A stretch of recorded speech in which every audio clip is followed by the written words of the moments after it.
नमस्कार। आज पढ़ते हैं W.B. यीट्स की कविता the lake isle of Innisfree. Lake होती है झील, आइल होता है द्वीप और इनिसफ्री नाम है।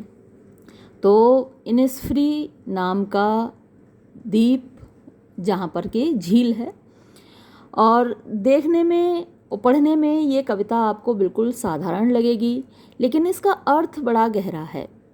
ये पोएम ये दिखाती है कि पोएट शहरी जीवन से बचकर भागना चाहता है, और बचकर भागना एस्केपिज्म कहलाता है। एस्केपिज्म आपने कीट्स में भी देखा था, जब आप मेरे साथ ओड टू ए नाइटिंगेल पढ़ रहे थे। वो भी इस दुनिया की रियलिटीज़ से बचकर भागना चाहता था, एस्केप करना चाहता था, लेकिन उसका तरीका दूसरा था। उसने कहा, एक बार वो कहता है कि थोड़ा सा हेमलॉक पीने को मिल जाए, या फिर थोड़ी मदिरा पीने को मिल जाए, या फिर मुझे ऐसा लग रहा है कि जैसे मैं लीथे में डुबकी लगा कर आया हूँ, ऐसा। तो अलग अलग उसके तरीके थे। यहाँ पोएट शहरी जीवन से भागकर ग्रामीण जीवन की ओर जाना चाहता है, देहाती जीवन की ओर जाना चाहता है, क्योंकि शहरी जीवन ने उसकी मानसिक शांति छीन ली है, और वो मानसिक शांति को तलाश कर रहा है, और उसे लगता है कि वो मानसिक शांति उसको लेक आइल ऑफ इनिसफ्री में जाकर मिलेगी, उस द्वीप पर जाकर मिलेगी। तो देखिए क्या कहता है वो। I will arise. अराइज माने उठना, सीधा सा मीनिंग है, सीधा सा सेंटेंस है। मैं उठूंगा, आई विल अराइज, मैं उठूंगा। एंड गो नाउ, और अभी जाऊंगा। एंड गो टू इनिसफ्री, और मैं इनिसफ्री द्वीप जाऊंगा। एंड द स्मॉल केबिन, और एक छोटा सा केबिन, केबिन झोंपड़ी आप कह सकते हैं, कॉटेज आप कह सकते हैं, हट आप कह सकते हैं, बिल्ड बनाऊंगा देयर, वहाँ पर एक छोटी सी झोंपड़ी बनाऊंगा। किससे बनाऊंगा? ऑफ क्ले, मिट्टी से। एंड वेटल्स, वेटल्स लकड़ियाँ होती हैं, टहनियाँ होती हैं पेड़ों की, मेड, उससे बनी हुई। तो मिट्टी और लकड़ी से मिलकर झोंपड़ी बनाई जाती है, तो वैसी झोंपड़ी मैं बनाऊंगा।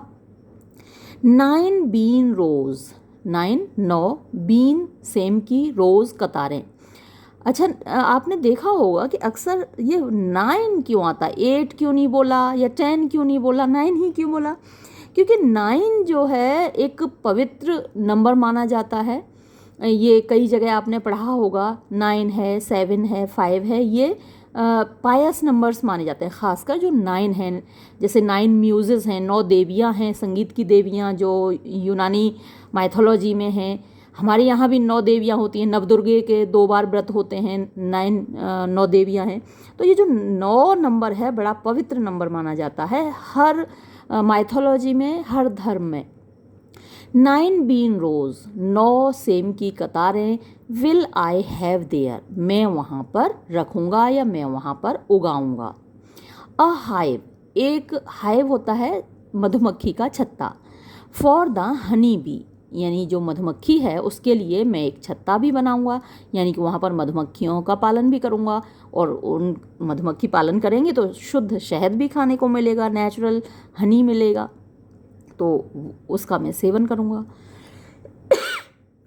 एंड लिव अलोन, और अकेला रहूँगा। In the bee loud glade, bee वही हनी बी, लाउड मीन्स उसकी आवाज़ से गूंजता हुआ, ग्लेड मीन्स घाटी। तो मधुमक्खी की आवाज़ से गूंजती हुई घाटी में अकेला रहूँगा। तो जब हम भीड़ भाड़ के बीच होते हैं तो हमको ऐसा लगता है कि अकेलापन चाहिए, थोड़ी शांति चाहिए, लेकिन ये अकेलापन वास्तव में जब हमको मिल जाता है तो हम बड़े परेशान हो जाते हैं। बहुत फेमस लाइंस हैं जो अक्सर आपके एग्ज़ाम में आती हैं, और जब आपसे फिगर्स ऑफ स्पीच वाला क्वेश्चन पूछा जा सकता है तो उसमें एक लाइन दी जाती है, o solitude where are thy charms. Solitude माने एकांत, अकेलापन। O solitude where are thy charms. तो इसमें कौन सा फिगर ऑफ स्पीच है, ये अक्सर पूछा जाता है। जब सेंट हेलेना द्वीप पर भेजा गया था नेपोलियन बोनापार्ट को, वो वाटरलू के युद्ध में हार गया था और उसको सेंट हेलेना द्वीप पर भेज दिया गया था अकेले रहने के लिए, एकांत कारावास दिया गया था, और वो वहाँ पर इतना परेशान हो गया था अकेलेपन से, तो वो पूछता था कि ओ सॉलिट्यूड, अरे एकांत, कहाँ है तुम्हारा आकर्षण। तो अब यहाँ पर क्या है, ये पोइट शहर में है, भीड़ भाड़ के बीच में है, तो उसको लग रहा है कि I shall and I live alone in the bee loud glade, तो मैं अकेला रहूँगा उस मधुमक्खी से गूंजती हुई घाटी में। और फिर क्या होगा, and I shall have some peace there, and I shall have, और मुझे मिलेगी सम पीस, कुछ शांति, देयर, वहाँ पर। तो जब मैं वहाँ अकेला रहूँगा तो मुझे शांति मिलेगी, जो कि यहाँ शहर में असंभव है, यहाँ पर नहीं मिलती है मुझे। फॉर, क्योंकि पीस कम्स, शांति आती है, ड्रॉपिंग, बूंद बूंद गिरते हुए, स्लो, धीरे धीरे, ड्रॉपिंग, बूंद बूंद गिरते हुए, फ्रॉम द वेल्स, वेल्स होते हैं पर्दे, पर्दों से, ऑफ द मॉर्निंग, सुबह के पर्दों से। सुबह को अक्सर कोहरा छाया रहता है यूरोपियन कंट्रीज़ में, तो वो जो कोहरा है सुबह का, उसको वेल्स ऑफ मॉर्निंग बोला है, सुबह का पर्दा। तो सुबह के पर्दे से छनते हुए धीरे धीरे शांति आती है। कहाँ आती है, to where the cricket sings, वहाँ, वेयर मीन्स वहाँ पर, जहाँ पर के द क्रिकेट माने झींगुर, सिंग्स गाता है। और झींगुर कहाँ गाता है, शहर में तो गाता नहीं है, शहर में तो पहले ही इतना शोर होता है कि झींगुर की आवाज़ सुनाई भी नहीं देगी। तो जो झींगुर की आवाज़ है वो कहाँ सुनाई देगी, देहात में, वहाँ लेक आइल ऑफ इनिसफ्री, उस द्वीप पर, लेक वाले द्वीप पर जिसका नाम है इनिसफ्री, तो वहाँ पर झींगुर की आवाज़ सुनाई देगी।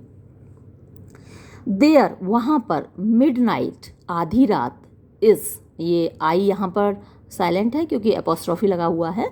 वे, there midnight is all a glimmer, तो ग्लिमर माने टिमटिमाना, तो आधी रात को ऑल अ ग्लिमर, पूरी टिमटिमाती है आधी रात, मतलब कि तारों की रोशनी, the light of stars glimmers there, twinkles there, the stars of midnight they twinkle there, तो उनकी जो होती है ग्लिमर, धुंधली रोशनी होती है आधी रात को सितारों की।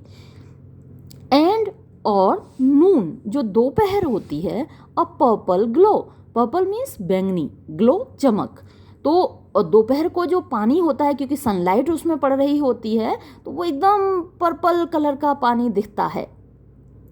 एंड इवनिंग, और जो शाम होती है वहाँ पर, फुल ऑफ, भरी हुई होती है, लिनेट्स विंग्स, लिनेट एक छोटी सी चिड़िया होती है, विंग्स यानी उसके पंख, यानी कि उसकी उड़ान, तो हर तरफ लिनेट चिड़िया उड़ती हुई दिखती हैं शाम के समय।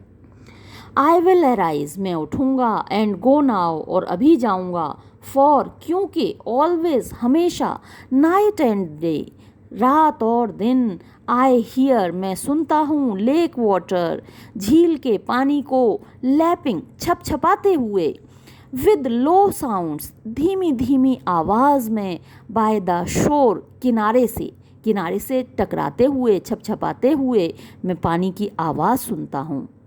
वाइल, जिस समय, आई स्टैंड, मैं खड़ा होता हूँ, ऑन द रोड वे, सड़क पर, और ऑन द पेमेंट, या फिर पेमेंट जहाँ ईंटें बिछी होती हैं, खड़ंजा बोलते हैं उसको, खड़ंजे पर, फुटपाथ पर, ग्रे होता है भूरे रंग का, तो जो ईंटें बिछी होती हैं खड़ंजा, फुटपाथ, वो भूरे रंग का होता है, तो जब मैं उस पर खड़ा होता हूँ तो मुझे वो आवाज़ें सुनाई देती हैं। आई हियर इट, मैं इसको सुनता हूँ, in the deep hearts core, deep means गहरे, हार्ट माने अपने दिल के, कोर मीन्स गहराइयों में, मैं अपने गहरे दिल के कोने में कहीं इसको आवाज़ को सुनता हूँ, वो पानी के छप छपाने की आवाज़ मुझको सुनाई देती है और मैं वहाँ जाऊँगा। तो देखा आपने, छोटी सी कविता थी, लेकिन कितना इसने कंट्रास्ट आपको दिखाया शहर के जीवन का, गांव के जीवन का, और कैसे व्यक्ति परेशान हो जाता है शहरी लाइफ में, छटपटाता है वो सांस लेने के लिए, शांति प्राप्त करने के लिए। तो अगर हम इस पोइम की राइम स्कीम देखें, स्ट्रक्चर देखें, तो इसमें देखिए स्टेंजाज हैं, कितने, टोटल 3 स्टेंजाज हैं। तो पहला जो स्टेंजा है, इनिसफ्री, फ्री, और ये राइम करता है बी से, फ्री बी, मेड ग्लेड, तो राइम स्कीम हुई ए बी।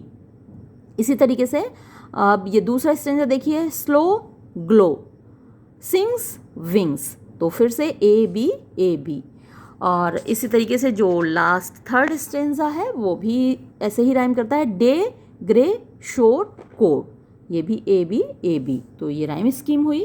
और इमेजरी तो आप देख ही रहे हैं, कैसी तस्वीरें पोएट ने खींची हैं एक बस वहाँ पर झोंपड़ी होगी, वहाँ पर 9 बीन्स होंगी, वहाँ पर एक हनी बी का छत्ता होगा, वहाँ पर चारों ओर लिनेट चिड़ियाँ गा रही होंगी और जो मधुमक्खियाँ हैं वो उनकी आवाज़ वो गुनगुना रही होंगी।